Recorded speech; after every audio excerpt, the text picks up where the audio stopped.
একজন maths course শেষ করা ভাইয়া নামের আগে ডাক্তার লাগে চেম্বার খুলে বসেছেন। ওনার কাছে একজন মেল পেশেন্ট দাঁতের মাড়ি ব্যথা নিয়ে সমস্যা নিয়ে গিয়েছেন। উনি তাকে লিখে দিয়েছেন জরায়ুর আলট্রাসোনোগ্রাফি করার জন্য।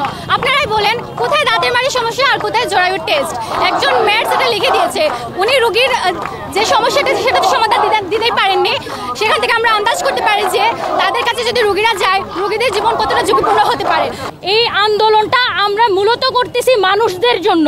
কারণ একটা সেকমো যখন তার নামের আগে ডাক্তার ইউজ করবে, সে কিন্তু প্রপার চিকিৎসাটা একটা মানুষকে দিতে পারবে না যেটা একটা ডাক্তার দিতে পারবে। এখন মেইন কথা হচ্ছে তাদের কাছে আছেই দুইটা অস্ত্র, একটা হচ্ছে ব্রড স্পেকট্রাম অ্যান্টিবায়োটিক আর হচ্ছে তাদের স্টেরয়েড। এই দুইটাই চিকিৎসা তাদের মেইনলি। এই দুটোটা মানব শরীরের জন্য কতটা ক্ষতিকর সেটা আমরা ইতোমধ্যেই বিভিন্নভাবে জানতে পেরেছি। অতএব কোনো একটা সেকমো কিংবা সেবা আমরা দিতে যাবো না আর কি। 25 তারিখের পরে আমরা পুরো মেডিকেল বন্ধ করে কমপ্লিট শাটডাউনে যাব। এমবিবিএস বিডিএস ব্যতীত কেউ ডাক্তার লিখতে পারবে না। বিএমডিসি এর উক্ত আইনের বিরুদ্ধে করা রিট 72 ঘন্টার মধ্যে প্রত্যাহার করতে হবে ও বিএমডিসি রেজিস্ট্রেশন শুধুমাত্র এমবিবিএস বিডিএস ডিগ্রিধারীদের দিতে হবে।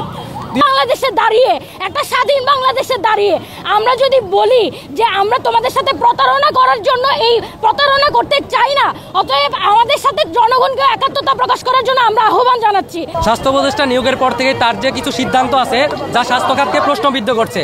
দেখেন, একজন মানুষ এসএসসি পাস করে 2.5 পেয়ে একটা ম্যাথসে ভর্তি হয়ে 4 বছর একটা কোর্স কমপ্লিট করে নামের আগে ডাক্তার লাগা চায়। স্বাস্থ্য উপদেষ্টা যিনি একজন বিজ্ঞবান মানুষ বলে আমরা জানি, তিনি কিভাবে এই ধরনের অযৌক্তিক একটা সিদ্ধান্তকে সমর্থন করতে পারেন? এর আগে 12 সাল থেকে টোটাল 90 বার এই মামলা শুনানি হয়েছে, কিন্তু মামলার কোনো রায় হয় না। তো আগামী 25 তারিখে 91তম বার আর কি একটা শুনানি হবে। আমরা চাবো এই দিনে অন্তত তারা এই ডিসিশনে আসবে যে এমবিবিএস এবং বিডিএস ছাড়া অন্য কাউকে ডাক্তার পদবি দিবে না।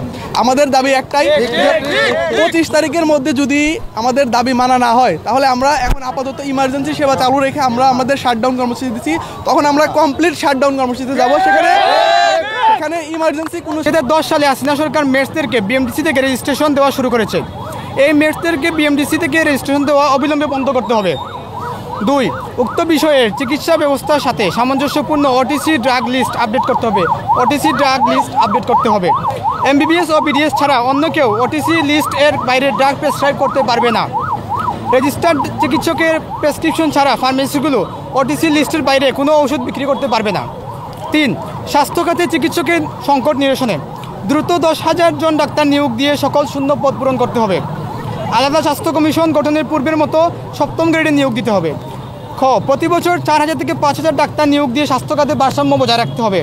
গ, ডাক্তারদের বিসিএসের বয়সসীমা 34 বছর করতে হবে।